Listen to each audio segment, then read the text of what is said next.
I've been living with bacterial resistant infection for the last 4 or 5 years. In my tube site, I'm peg fed. So I've been having a lot of trouble with infections in that site. I also have infections with my lung condition. I have chronic obstructive lung disease. So I get a lot of chest infections and pneumonia and having to use antibiotics to help with the infections. And it's taking it harder and harder to keep some infections contained and keep them at bay. And I live with that every day.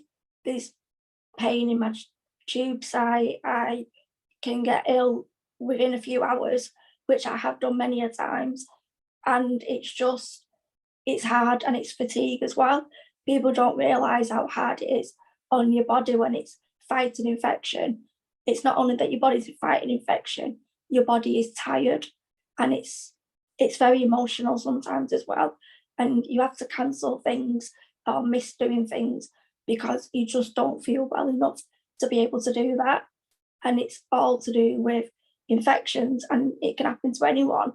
And sharing my story and what I go through will hopefully put it out there that it can happen to anyone at any time. And that's it happened to me. It happens to others that I've met. And it's there. And it's something that I live with daily. But you carry on as much as you can and get on with stuff. And that's what antibiotics are there for. Antibiotics are there to help me with my infections and my health conditions. To keep antibiotics for working is what I've also learned as well, that if the doctor says it's a viral infection, you don't need antibiotics. That's because it is viral. You shouldn't take antibiotics for everything because you need them when you need them. Don't take them just to take them, and then don't take somebody else's medication because even though you think you've got the same thing wrong with you, you might not. And you should never take somebody else's medication. You should always finish the course.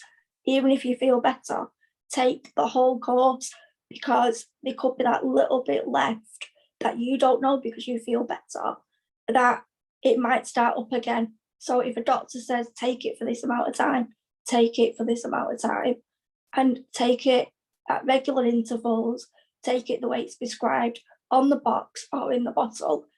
They're the experts, they know what they're needed for. So take them when you need them.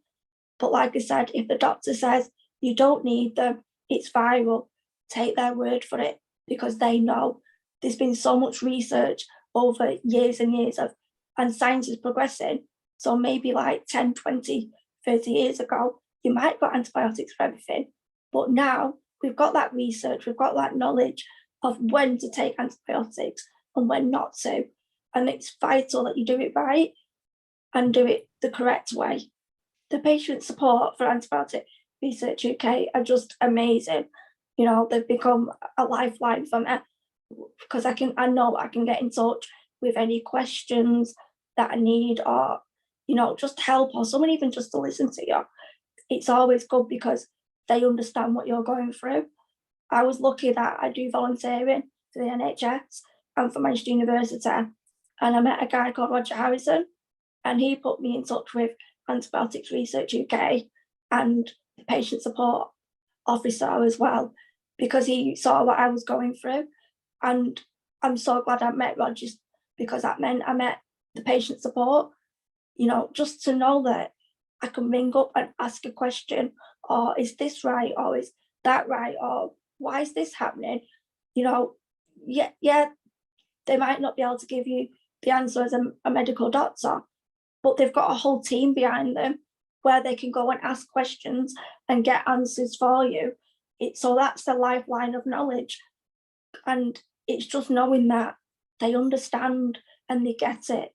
And just to have someone listen to you and be there for you makes a massive difference. Because when you're ill or when you're going through stuff, you do feel alone sometimes because your friends and family, no matter how helpful they are and how much they love you, they don't understand it because it's new to them. They don't get it. So knowing that I have that, I can pick up a phone or send an email and they always get back to me. And the patient support team, I can't thank them enough. I really can't. They mean the world to me. And that's another reason why I wanted to work with Antibiotic Research UK and become their ambassador, because I want to spread the word about their patient support, because it's there for everybody. Anybody can access it. And if you need them, they will be there for you. I would 100 million, billion, zillion % get in touch with the patient support, because they understand antibiotics. They understand why you're on them, what they're going to do. You know, if this is that bacteria-resistant infection you've got, like I said, they've got all that knowledge behind them. They've got links to people that will probably get the answer for you and hopefully help you in the long run. You know, they work with antibiotics, they know their stuff, and they listen to you. They're there for you. They care. They really do care, and they're just there for, even just for your mental health side of things, and you know, your physical stuff. They help you, and the support that you get from them, it's invaluable. They affect my mental health a lot because you're in pain. I'm in pain a lot with my conditions anyway, but it's an added extra pain. It's discomfort. It's stuff that's going on to you that technically shouldn't be happening, and it does get you down. It makes you feel very alone and isolated, and very much like, why me? But with getting in touch with Antibiotic Research UK, they got in touch with other patients. So through the public support officer, we had Zoom meetings with other members who had infections as well. And just to be able to talk to another person who has an infection, it meant the world. We could talk, discuss things, and we could just get answers off each other of, well, you know, this is happening and that's happening. And you know you're not alone. I mean, unfortunately, due to the pandemic, it's been on Zoom, but I've met people all over the country from everywhere, and we couldn't have done that if it wasn't for Zoom.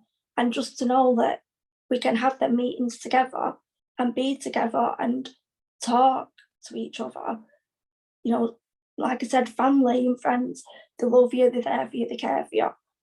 But you kind of feel like, I don't really want to go on about this, or I don't really want to whinge about that.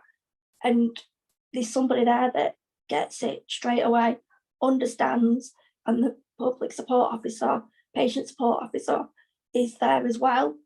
And she's there to give advice and help, you know, and say, look, like, this is right, this might work, this could work. So it's invaluable.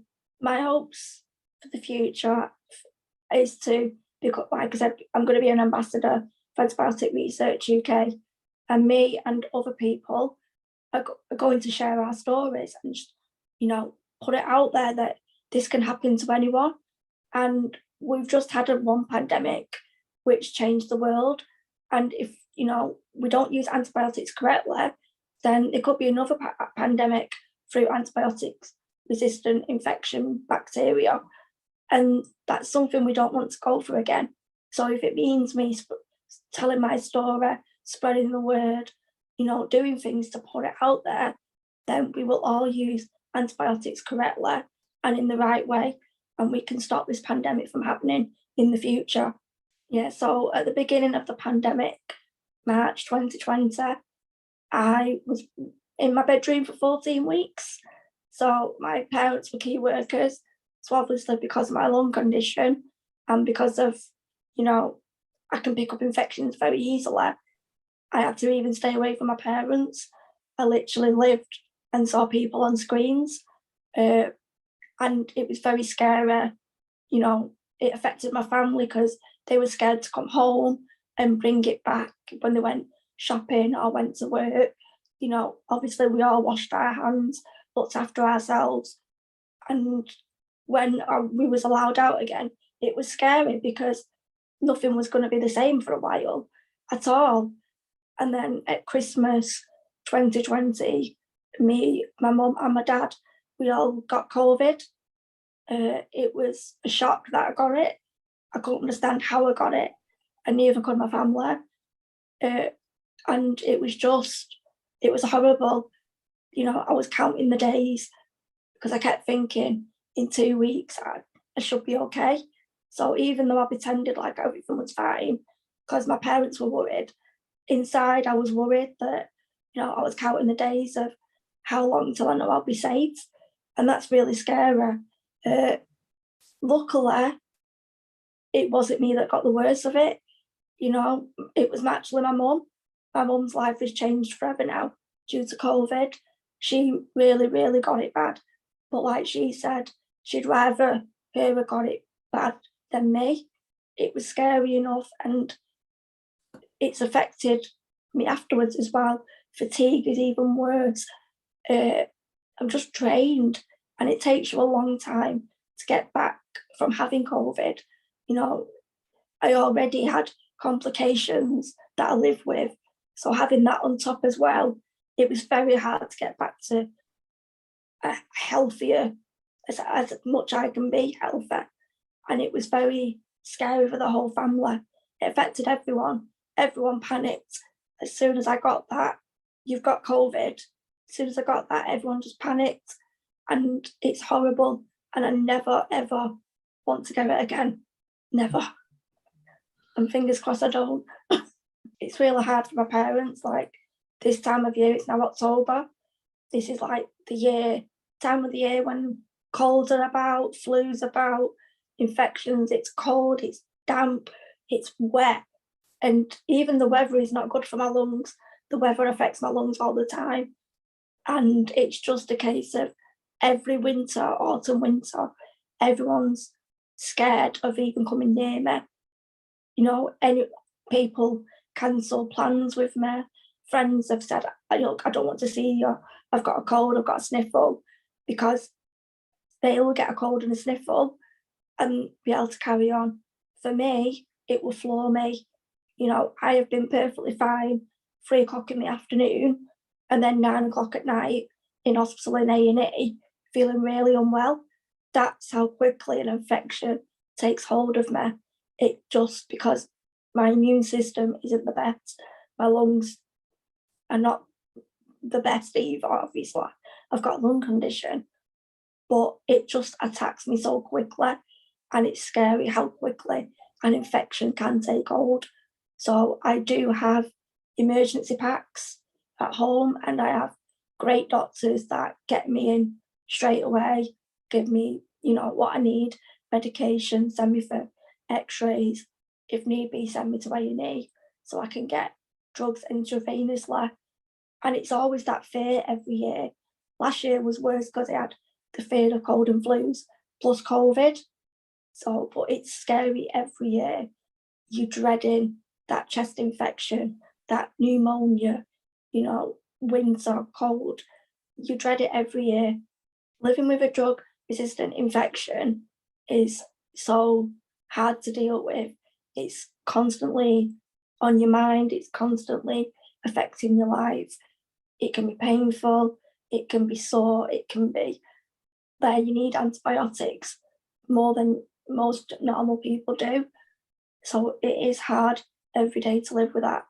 My advice to somebody who has just been diagnosed with a drug resistant bacterial infection and who is suffering and finding it hard to deal with, I would 100% get in touch with the patient support officer at Antibiotics Research UK. They're there to listen, they're there to help, and they're there to make things easier and explain things to you as much as they can. And it's a lifeline that's absolutely amazing and is absolutely crucial to people. The need for new antibiotics is crucial because it's been a long time since we've had some new antibiotics. And we've seen with a pandemic how quickly things can change and how quickly infections can adapt and change as well. And it's just, we need antibiotics that will work. You know, we had to wait for a vaccine for the COVID. We don't want to have to wait for an antibiotic to be able to treat something. So it's vital that we have research and we have backing to get some new antibiotic drugs because we're going to need them in the future. Hi, I'm Lisa Jones, and I'm a patient ambassador for Antibiotic Research UK.